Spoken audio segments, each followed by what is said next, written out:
Sou o pastor Marcelo Vaz, da Igreja de Nova Vida em Vila Marilena. Como vai você? Muito bom ver você aqui no canal, no YouTube da igreja. Peço encarecidamente que você possa nos ajudar se inscrevendo, se inscreva no nosso canal, compartilhe o nosso conteúdo, as nossas mensagens. Se você puder comentar, também vou ficar muito agradecido. Na descrição você vai ter todos os canais e as redes sociais da nossa igreja. Também, se você quiser ajudar o ministério de maneira financeira, também tem a chave Pix, e que você possa ser abençoado através desse vídeo, rica e abundantemente. Esse vídeo é uma das coisas e a gente está com a caixa bem embaixo, a causa da obra, para quem tirar pouco de recurso regular da igreja para poder fazer, claro, não tirar, não deixar de pagar, obviamente, a conta de luz, mas sempre um pouco de luz para pagar, a gente tem algumas despesas para fazer. Muita coisa que a gente tem que fazer na casa do Senhor. Pronto, falei que não vai fazer na casa do Senhor. Agora eu vou falar o que é uma ofertória. Isso aí eu falei São Paulo, né? Agora eu vou falar o que é uma ofertória. Ofertória é generosidade, é gratidão, é amor. Não faça nada porque tem que fazer na igreja. Ninguém é compelido a fazer absolutamente nada de modo forçado e compulsório.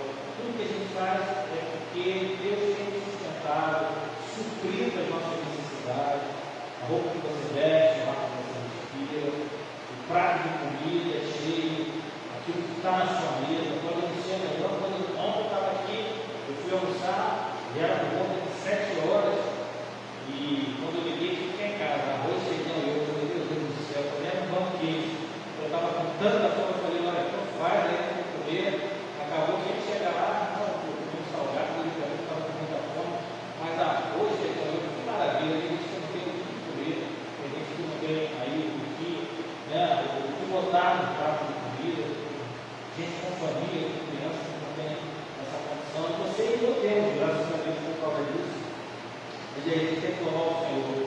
Qual a nossa generosidade, a nossa gratidão, a gente demonstra esse momento do ofertório, porque também faz parte também da nossa propagação de competência que a gente tem que propagar o Evangelho. Como é que a gente pensa em manter a igreja, de repente tem uma congregação, tem uma opção de coisa para poder espalhar, sem a gente também ter recurso, se a gente não recebe nada de ninguém, nenhuma entidade aí filantrópica, nada disso. Então a gente faz a nossa parte, e graças a Deus por causa disso, eu louvo a Deus pela vida dos irmãos. Teve um irmão que no final do culto, na quarta-feira, eu vou à tarde, entregou o meu também, para o que está fazendo agora. Estou feliz, é simples atitude, independente do valor, é o que enche o coração de alegria. Saber que há congregação que precisa desse momento. Então vamos praticar, com seus olhos sobre a cabeça. Deus amado, Deus bendito, damos graças, te louvamos, ó Deus. Tu és, Senhor, Deus de amor, que foi cantado aqui. Quero te louvar, Senhor, também agora, das nossas ofertas, Senhor, ofertas de gratidão, ofertas de amor, ofertas, Senhor, entregue, Senhor, por um povo que ama a Ti. Que eu possa receber, que o Senhor possa estar nesse momento, Senhor, se agradando de nós, que nós estamos fazendo em nome de Cristo, que todos digam amém, e amém. Nosso irmão está passando aí os envelopes. Não sei se você gostou aí como é que ficou a disposição das cadeiras. Se você acha que ficou melhor assim, você fala comigo que a gente não tem. Tá? A princípio, a disposição da cadeira ficou assim por causa das paredes. Mas se você acha que ficou bom, a gente pode deixar também de uma maneira que a gente colocou a disposição das cadeiras para ficar. Não sei como é que é, como é que você se sente. Aí depois dá um retorno aí, que seja de uma maneira informal, dá um retorno aí, pastor, eu gostei, ficou legal, pode deixar assim, para eu ter uma ideia de como de repente colocar elas de uma maneira que também fica agradável, principalmente nessa época aí, desse calor aí intenso. A previsão é que em fevereiro seja esse calor que a gente está assistindo aí. Então, depois você tem um retorno sobre isso, em nome de Jesus.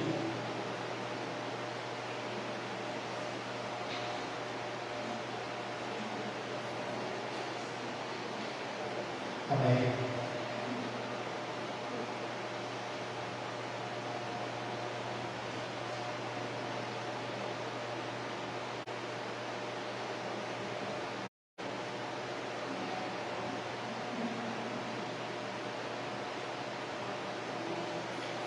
Louvado seja o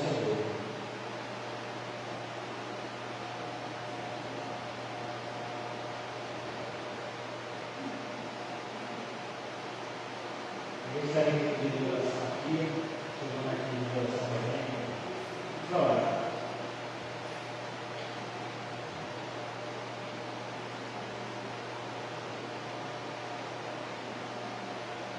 sempre os seus nomes aí sobre a semente. Eu e meu filho amado, graças te damos, te louvamos, Senhor, por esse momento. Queremos te pedir, Senhor, que tu possas consagrar, Senhor, enquanto nossos irmãos estão fazendo isso, Senhor, em concordância com a igreja, para que haja consagração, Senhor, as sementes que foram lançadas, alçadas, que foram entregues aqui, Senhor, para que haja multiplicação, Senhor, da propagação do seu Evangelho, para que haja manutenção na sua casa, mas muito mais, Senhor, pela gratidão que há no coração daquele que plantou, naquele que jogou, naquele que teve essa disponibilidade de entendimento, Pai. Em nome de Jesus, que o Senhor possa abençoar o ofertante, abençoar o dizimista, Pai. De igual maneira, que o Senhor possa abençoar também, Senhor, aquele que não ofertou, aquele que não dizimou nessa manhã. Em nome de Jesus, que o Senhor possa continuar abençoando para o irmão, a irmã. Que o Senhor possa ser e continuar sendo com ele, Pai. Que para todos não falte, Senhor, nada, Senhor, o que vestir, o que comer, Pai, o teto, Pai. Em nome de Jesus, que o Senhor possa abençoar, Pai. Se alguém tiver alguma dificuldade, Senhor, aí de emprego, Pai, de repente aí um profissional liberal, de repente aí um emprego com dificuldade, que o Senhor possa estar abençoando, Senhor, esse emprego, Pai. Que o Senhor possa estar abrindo, levando clientes, Senhor, abrindo a porta, Senhor, de emprego aí para pessoas que necessitam, Senhor. Em nome de Jesus, Senhor, dá entendimento necessário, Pai, a cada um para que possa compreender, entender, Senhor. Muito mais do que isso, Senhor, praticar, Senhor. Como é bom praticar, Senhor, como a gente tem maravilha, Senhor, quando nós entendemos o que é esse momento, Pai. Então, que o Senhor possa abençoar cada um, que a gente pedir, Senhor, pelo Marcelo Simões, pelo Matheus Simões, pedir pelo Flávio Miguel, em nome de Jesus, que o Senhor possa estar sendo sobre a vida dele, Senhor, que haja libertação, Senhor, que haja aí cura, porta de emprego, Pai, finanças, assim como o Marcos Alex, o Edilson, o Marcos Antônio Roberta, netos e netas da irmã Noé, do seu Isaac, Pai. Em nome de Jesus, Senhor, que o Senhor possa libertar, trazer emprego, reatar, Senhor, relacionamentos familiares, Senhor.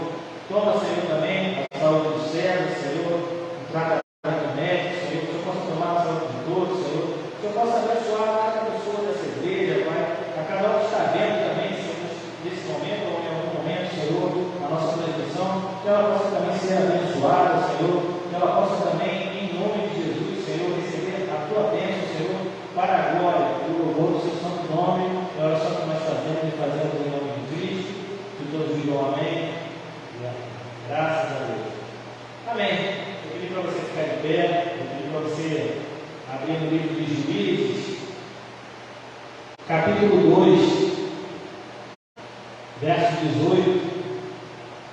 Eu senti no coração, mas eu não fui um cardiologista, não. Foi Deus que falou comigo. De fazer aí, sempre no terceiro domingo de cada mês, falar sobre um juiz. Alguns consideram que há 13 juízes, outros consideram que há 14 juízes, eu considero que há 12 juízes, e aí, como são 12 vezes, eu pensei e falei, vou fazer todo o terceiro domingo do mês aí, uma série, nas manhãs de crescimento espiritual, para a gente falar um pouco sobre o livro de Juízes e falar sobre o juiz. Então hoje a gente vai falar um pouco sobre o contexto central do livro e a gente vai falar sobre o primeiro juiz. Apesar de ter juiz que a gente não tem muita, a gente não dá para a gente muita noção de como era, de como vivia, a sua família, nada, a gente vai buscar, vai procurar o que a gente puder, a gente vai fazer. Então, todo terceiro domingo, de todos os meses, a gente vai estar falando aí essa série de juízes. Hoje a gente vai falar sobre o contexto do primeiro juiz, que é Otiniel, ou alguns por Otoniel, aí fica a critério da tradução. Então está, Juízes 2, verso 18, amém? Diz assim, está aí, meu verso 18, verso 19. Verso 18 diz assim, Juízes 2: quando o Senhor lhe suscitava juízes, o Senhor estava como um juiz e os livrava das mãos de seus inimigos todos os dias daquele juiz, porque o Senhor se compadecia deles ante os seus inimigos por causa do que os afligiam e oprimiam.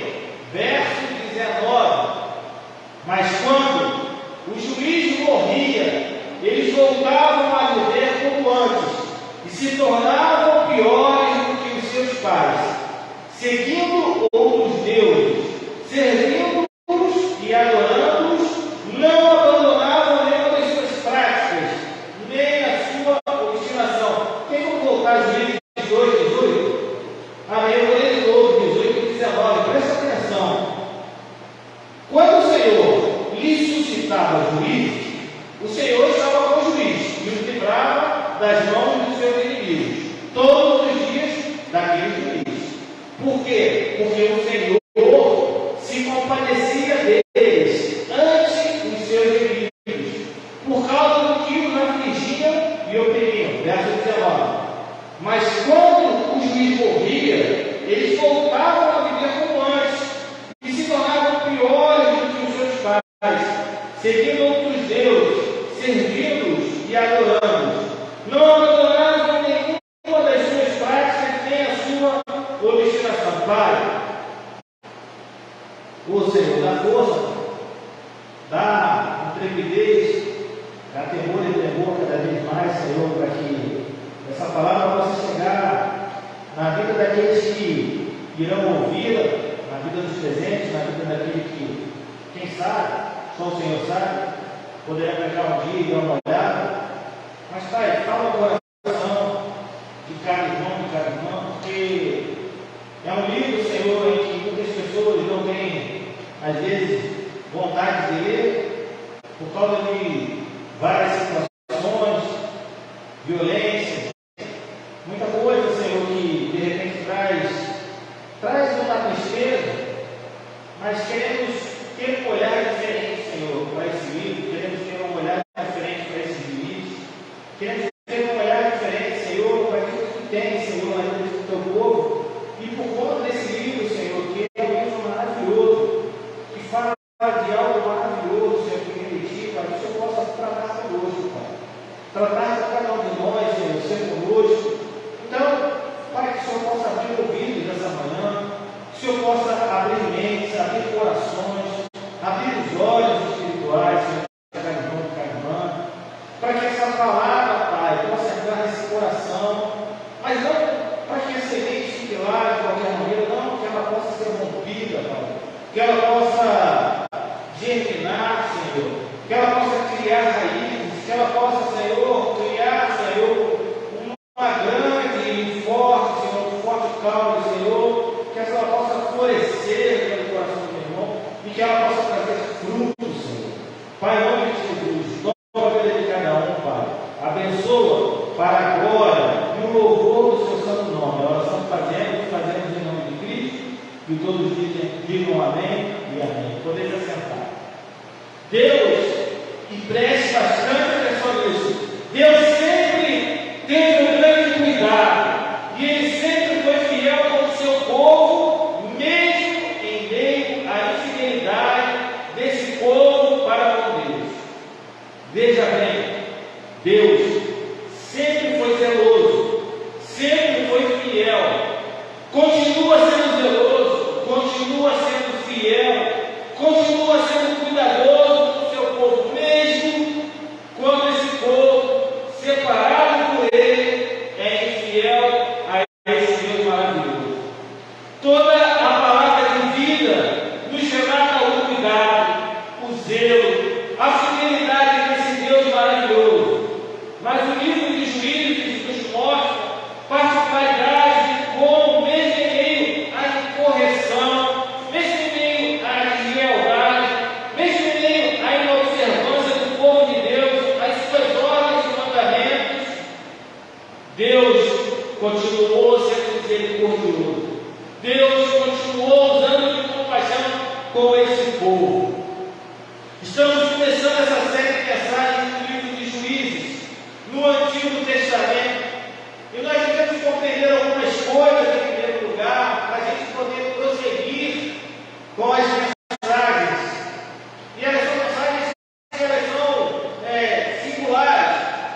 mas também poderia ser um inimigo moral, um inimigo religioso. Eram salvadores desses juízes, possuíam qualidades extraordinárias de liderança, que eram dadas pelo Espírito de Deus, que os habilitavam para conduzir o povo às vitórias sobre os seus inimigos.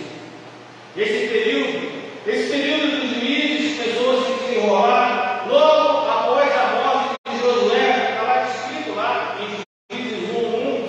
Foram cerca de aproximadamente 350 anos. Não foi pouco tempo, 350 anos durou esse período, desde a conquista de Canaã até imediatamente antes de Samuel, que ungiu o primeiro rei de Israel. O período dos juízes foi um momento histórico que constituiu a transição do governo de Moisés para o reinado dos reis de Israel. Momento difícil. E como é que era o cenário? O cenário era assim. Havia naquela época um cenário que era cíclico. O povo, ele vivia no pecado da apostasia. Então ele era oprimido pelo inimigo, se lembrava de Deus, clamava a Deus. Então Deus ouvia, mandava um juízo libertador. E enquanto esse juiz, esse libertador estava vivo, o povo então vivia tranquilo, até que esse juiz ele morria. Então o povo voltava para o pecado da apostasia, era oprimido pelo inimigo, e aí começava tudo de novo. Um período difícil, um período cíclico. Parece que não aprenderam nada desse tempo. Veja bem que o fundo e o pano de fundo para a opressão do povo de Deus pelos seus inimigos era a apostasia, o esfriamento da fé em Deus, a adoração a deuses pagãos. A palavra de vida diz que o povo de Israel serviu ao Senhor todos os dias de Josué e dos anciãos que viram a grande obra feita pelo Senhor. Porém, essa geração morreu. E quando essa geração morreu, levantou-se outra que não conhecia a Deus, nem a obra que Deus tinha feito. É só você abrir lá o livro de Juízes, capítulo 2, no verso 7, você vai ver. E essa geração que não conhecia Deus, apostatou do verdadeiro Deus para servir a deuses estranhos, a deuses estrangeiros. Essa geração não conhecia Deus, nosso Senhor, pessoalmente, nunca viu grandes coisas que Deus fizera para Israel. Então eles rapidamente abandonaram a adoração a Deus e serviam a Baal, a Balaíns. Tudo aconteceu porque nas gerações depois de Josué e dos anciãos que os seguiram, os israelitas eles não expulsaram os cananeus restantes da terra. Deixaram os cananeus dentro de Canaã, mesmo depois das grandes vitórias que tiveram sobre aquele território. O povo de Deus permitiu que os seus inimigos ficassem entre eles. Tem gente que é assim. Tem gente que às vezes deixa que os inimigos fiquem perto deles. Não consegue compreender o mal que faz certas situações. Em vez de destruir todos eles, se afastar de todos eles, acha que pode viver no meio deles. Curioso é que em vez de destruir os cananeus, os israelitas, eles começaram a lutar entre si, destruíram uns aos outros. Então, eu quero trazer de antemão já a memória que vem acontecendo nos dias de hoje, onde a gente observa o quanto é prejudicial para cada um de nós a presença das coisas do mundo. E quando eu falo do mundo, eu falo daquelas coisas que mancham, contaminam o nosso interior, coisas que trazem influências malignas. Isso é falta de atenção, falta de prudência. Apostasia é um dos sinais da vida de Jesus. A igreja, como nação santa, nação alva, jamais deve deixar que as influências do mundo penetrem nela, penetrem dentro dela. A desconstrução da família, a inversão dos valores,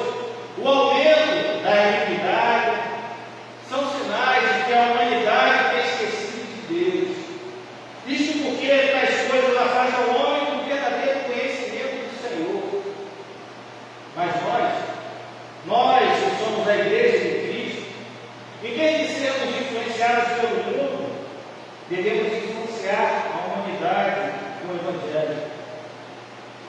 E apesar de tudo que tem acontecido, de tudo que aconteceu naquela época, Deus ensina, Deus corrige, Deus disciplina o seu povo. Não só aquele povo que se esqueceu de Deus, que serviu a Baal e a Será, mas todo o povo de hoje. Deus disciplina, Deus disciplinou. E a disciplina de Deus naquela época foi usar até os povos circunvizinhos de Israel para oprimir, sabe, para subjugar, para fazer sofrer o seu povo. Deus, na sua disciplina, ele traz juízo, e com o juízo ele revela seu amor e misericórdia para com o povo. Tem gente que acha que o juízo de Deus é para o seu mal. Os nossos olhos, eles têm que chegar a certas situações com a visão espiritual. Nesse caso, a disciplina de Deus, a que Deus envia aos israelitas, por causa da apostasia, foi uma bênção disfarçada. Cada opressor de fora fez a vida difícil para o povo de Deus, mas ao atormentar os israelitas, os estrangeiros faziam com que Israel acabasse voltando ao Senhor. Era um modo que Deus achou desse povo que não conhecia voltar a Ele. Agora que a gente já conheceu os juízes, já conheceu o cenário, eu quero falar como tudo começou e trazer o primeiro juiz levantado por Deus. Seu nome, para alguns é Otiniel, para outros, Otoniel, você vai encontrar nas traduções tão bom quanto o outro. Justamente na sua disciplina, Deus entrega seu povo a Acusão, a Risataim, rei da Síria. Os israelitas serviram a Acusão, a Risataim, esse rei estrangeiro, por 8 anos. O povo ficou subjugado dentro da sua terra, dentro da terra prometida, durante 8 anos, por esse abençoado, Acusão, a Risataim. Acusão, a Risataim, em hebraico, significa etíope de grande impiedade.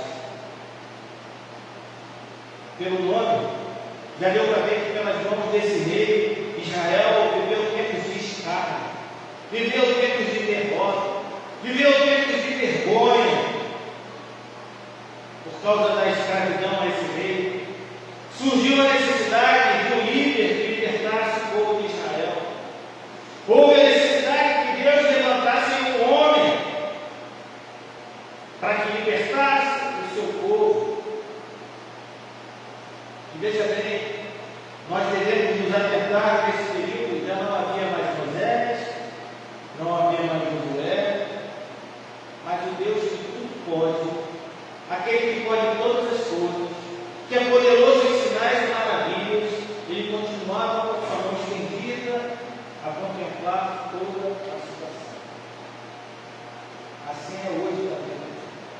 Deus continua com a sua mão estendida, Deus continua com a sua mão poderosa, e Deus contempla a sua situação.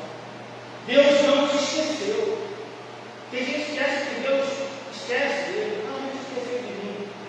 Eu não estou vendo mais Deus fazer nada. Deus não fala, Deus não responde, Deus não age, Deus não atua. Não tem mais profeta, não tem mais Moisés, não tem mais Josué, não tem mais líder. Deus continua vivo. Deus não mudou. A sua imutabilidade, ela é tremenda. Deus continua sendo todo poderoso, o que pode todas as coisas. E Ele olha para você. E olha para você com um olhar diferente. Você é a menina dos olhos do Senhor. Você é a igreja. A igreja separada por Deus para Ele. Então é a partir desse período que se dá início ao tempo dos juízes de Israel, justamente no tempo em que o povo estava sendo julgado por Cusã e Risataim. E engraçado, curioso, é que esse tempo tem origem do próprio Deus.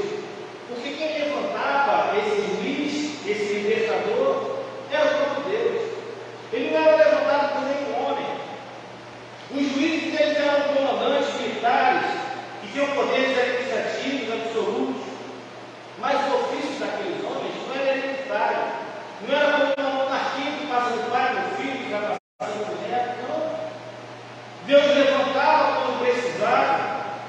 colocava o povo, havia libertação do povo, mas depois que aquele juiz morria, acabava. E o povo, em vez de se voltar para Deus, começava a apostasia, começava a apostatar. Aqueles juízes também não eram selecionados a partir de alguma tribo em particular. Não, vou pegar essa tribo que é a maior, depois vou pegar essa daqui que é a segunda maior. Não houve nada disso. Não eram aqueles que eram eleitos pelo voto popular também. Não era uma democracia. Eles eram escolhidos pelo próprio Deus. E eram escolhidos de uma maneira sobrenatural. Governavam estritamente dentro de um arcabouço teocrático. Porque o rei de Israel sempre será e era e foi Deus. Sempre. O juiz era apenas o libertador, mas o rei de Israel é Deus. O rei de Israel naquela época continuava sendo Deus. Os juízes, eles foram capacitados pelo Espírito de Deus para vencer os inimigos, para fazer libertação do povo de Israel. E através desses juízes, Deus revelou a sua força, Deus revelou a sua majestade. Então, no período desse abençoado dos anjos da Taim, a palavra de Deus diz que o povo clamou ao Senhor. Aí se lembrou. É aquele ateu que está no avião e aí começa, né, a pegar aquela turbulência e fala: ai meu Deus, ai Jesus, ai meu Deus do céu.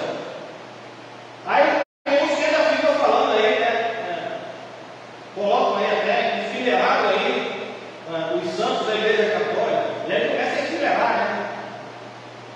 É o ateu que não crê, é aquele que não crê, é aquele que diz que não crê. Mas na hora do sufoco, Senhor, oh Deus, se isso não existe mesmo. Ué, está falando com quem? Se você acredita que não existe, está falando sozinho, é maluco? O povo clama. O povo clama porque ele lembrou. Clamou. Clamar é diferente de orar. Clamar é diferente de chorar. Clamar é uma oração de choro desesperado. É uma oração de choro desesperador. Isso é clamor. Clamar é diferente do que orar. Orar a gente ora, até espírito. Clamar. Clamar tem um sentimento de dor, de entrega.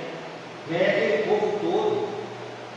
Os apóstolos, eles não clamavam ao Senhor como libertador. E aí Deus foi e levantou Otiniel. Vamos trazer aqui dois registros importantes sobre a vida desse homem, porque a Bíblia não fala muito desses juízes, mas o pouco que ela fala, a gente vai aprender um pouco com eles. Queria fazer dois registros antes de falar de algumas poucas características que a gente encontra na Bíblia sobre esse libertador, esse primeiro juiz de Israel.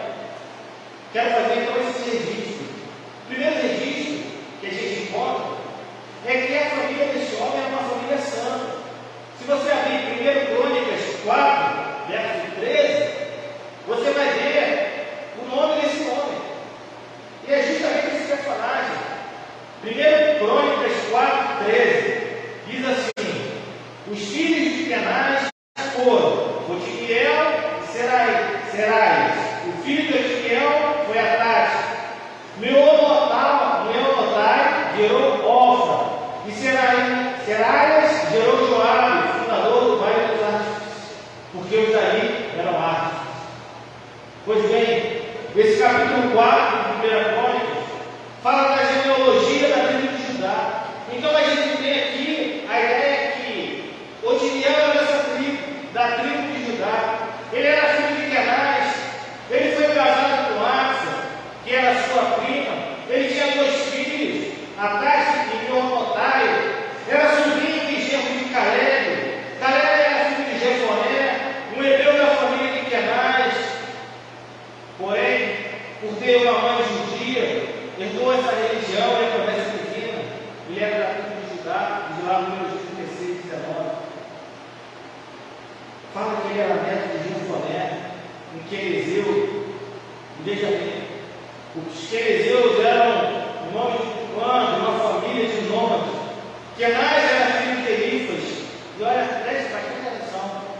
Kenaz era filho de Elifas, neto de Esaú, bisneto de Isaac, trineto de Abraão. Seu nome significa caçador. Jefoné tinha 2 filhos, Caleb e Kenaz, que era mais novo. Na palavra de vida, em Gênesis 13, 19, diz que os fariseus são cunhados como um povo estrangeiro. Eram habitantes cananeus que habitavam no sul da Palestina. Eles eram parentes de queneus.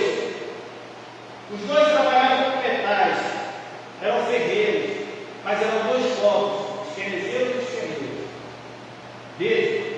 Descendente de Otiniel, ele tem como origem uma descendência santa. Possivelmente ele temia ao Deus vivo e por isso ele herdou a terra. Possivelmente desde pequeno ele foi instruído na lei do Senhor. Possivelmente ele era cheio do Espírito Santo, porque o Senhor escolheu ele. Eu quero trazer isso para os dias de hoje. Veja como é importante o papel da família na formação do caráter dos nossos filhos. Veja como é importante o papel da família na formação e no legado da nossa fé. Você que é jovem, cheio do Espírito Santo, você que é jovem, pregando nas vidas cativas de Satanás, então invista na família. E comece pela sua. Invista na sua família. Porque se a família sofre, a igreja local também sofre. Invista na família. Otiniel teve esse legado. Legado de ter uma família separada, santificada. Uma família que sabia quem era Deus. Que passou de geração em geração as maravilhas que esse Deus fez. O Deus Criador. Otiniel tinha uma família santa, saudável. Segundo registro, é que Otiniel tinha experiência no campo de guerra. Em Josué 15, verso 13, diz assim: Josué deu a Caleb, filho de Jefoné, uma parte do meio dos filhos de Judá. Segundo o Senhor lhe havia ordenado saber que Kiriat Arba, isto é, Hebron. Este Arba era o pai de Anak. Dali Caleb expulsou os 3 filhos de Anak, Cesai, Aimã e Talmai, gerados de Anak. Então Caleb avançou com os moradores de Debir, cujo nome havia sido Kiriat Sefer. Caleb disse: darei a minha filha Axa por mulher ao homem que atacar e conquistar Kiriat Sefer. Verso 17, Josué 15. Quem conquistou a cidade foi Otiniel, filho de Kenaz, irmão de Caleb. E Caleb lhe deu a sua filha Axa por mulher. Diz a palavra de vida que Caleb, de posse da herança, ao qual lhe foi prometida, passou a expulsar da terra os 3 filhos de Anak. Daí subiu aos habitantes de Debir, que se chamava antes Kiriat Sefer, ou seja, a cidade do Rio. E ele disse: darei a minha filha Axa por mulher ao homem que atacar e conquistar Kiriat Sefer. Pois bem, essa é a passagem que aparece também primeiro juiz de Israel, Otiniel. Foi ele quem feriu os habitantes da cidade, conquistou a terra, tomou a terra. Essa passagem retrata que através desse ato, ele passou a ter experiência com Deus e também trato na luta, com luta. Vale lembrar que nessa época Otiniel era novo, possivelmente estava no alto do seu vigor físico, visto que Caleb já tinha 85 anos e Kenaz, pai de Otiniel, era mais moço que ele. Então, possivelmente ele era novo, tinha um bom vigor físico. Otiniel foi valente, foi destemido, confiou em Deus, nas suas promessas, e ele não abriu mão de lutar, sabendo que Deus estava no controle. O que eu vejo hoje em dia, o que eu ouço, o que eu sei, é que homens e mulheres crentes parece que não querem ter experiências nem com Deus, nem com as lutas dos assuntos. Eu vou dizer uma coisa para você, crente. É necessário que nós tenhamos que vivenciar experiências com lutas e com Deus. Porque não podemos viver acomodados neste mundo. Tem muito crente acomodado nesse mundo. Como tem crente disperso nesse mundo? Não quer ter lutas, não quer ter Deus. Quer ter gente que fale sobre tudo, menos sobre lutas, e muito menos sobre o silêncio de Deus, o nome de Deus, o sofrimento. Há muita coisa para conquistar, muita coisa para acontecer, muitas vidas precisando de mim e de você. Caia precisou de alguém, era Deus tem pressa. Deus tem procurado o Otiniel aqui na terra. Deus tem procurado esse tipo de pessoa. E o Otiniel, ele tinha características importantes que marcaram o tempo que ele foi juiz de Israel. O Otiniel era forte. O próprio nome de Otiniel, já o significado, deprevia o seu caráter. Significa Otiniel, leão de Deus. Simbolizava a sua força, a sua rapidez, a veracidade. Mas tudo isso vinha do próprio Deus. Ele foi o primeiro juiz de Israel da tribo de Judá, dotado de coragem, capacidade de luta. E o que é mais lindo disso tudo, porque apesar de tudo isso, o que ele tinha de mais importante que fazia ele ser forte era o Espírito de Deus. O que nos faz mais importantes e o que nos faz mais fortes não é o nosso vigor físico, não é a nossa capacidade de lutar, a nossa coragem, mas é a presença do Espírito de Deus sobre as nossas vidas. Otiniel tinha Deus com ele. Ele foi levantado por Deus. O Senhor era com ele. Ele tornou-se líder militar nos momentos de crise. Exerceu a supervisão do general sobre o povo. Otiniel, como característica, ele tinha a sabedoria também. Ele não era dotado apenas de força, de um poder sobrenatural da parte de Deus, mas também era um homem sábio. Era um homem conhecido como agente do Espírito de Deus. Ele reuniu capacidade militar para reverter a opressão estrangeira. Veja bem, no cenário da época, as tribos do sul, elas eram mais unidas do que pelo norte, e favoreceram ao Otiniel reuni-los, expulsar os invasores. Esse homem era tão sábio porque ele era forte. As tradições judaicas valorizam muito o Otiniel. Dizem que ele foi o mais elevado e mais espiritual dos juízes. Um homem iluminado, segundo eles, pela lei mosaica. Otiniel venceu a batalha, libertou o povo das mãos do rei da Síria. E durante todo o período que julgou Israel, 40 anos, o povo teve descanso, teve paz, teve sossego. Otiniel foi o exemplo de um líder carismático que conduziu o povo à fidelidade a Deus. Olha, vou falar em carteirinha. Não é fácil assumir posição de liderança em épocas de defeito de uma nação. Até porque não se acha líder em qualquer esquina.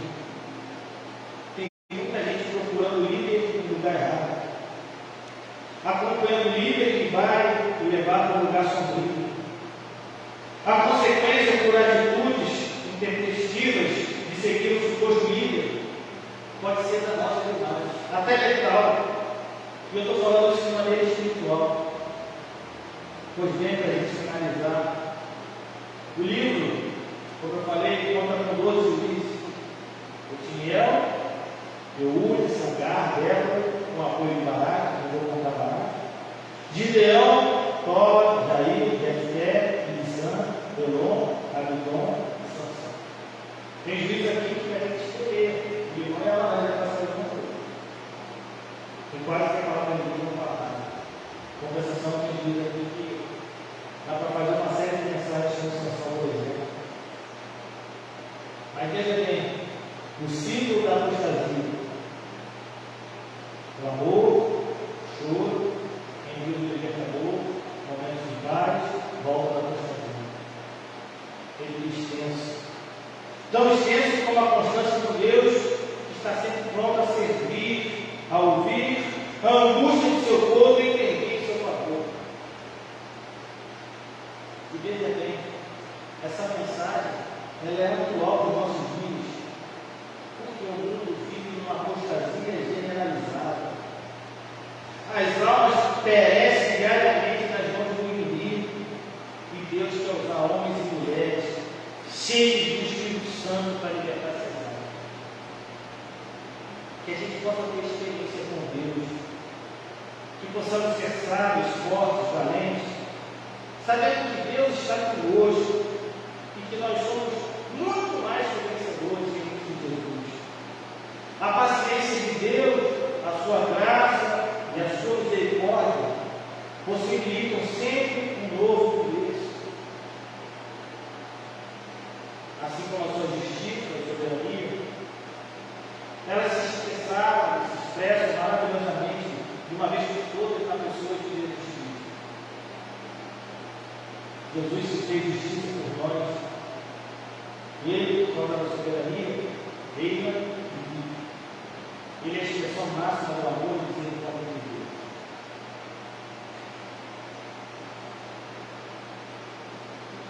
A minha oração é para que você, crente, não fique esperando um juízo quando o libertador. Essa é um prazer de encher o Espírito dele, para você poder estar atuando nessa seara que é difícil, que é de ganhar alma, que é de orar, que é de clamar, que é de chamar. A gente vive num mundo de apostasia, num mundo difícil, pessoas duras, pessoas que não querem saber de Deus, pessoas que desprezam até aqueles que querem saber de Deus. Às vezes nós somos achincalhados, às vezes nós somos desprestigiados pela palavra de Deus, porque nós temos uma fé e a crença no Deus que pode todas as coisas. Eu peço a Deus todos os dias, Senhor, levanta homens e mulheres, levanta pessoas para poder falar do seu amor, para poder estar falando da sua palavra, e aqueles que já te conhecem, dá força para eles poderem seguir o caminho deles, podendo ser usados. A minha oração é para você ser usado todos os dias, para que Deus use você. De repente você expressa até o talento que você tem, mas você tem talentos dados por Deus. Feche teus olhos para o lado.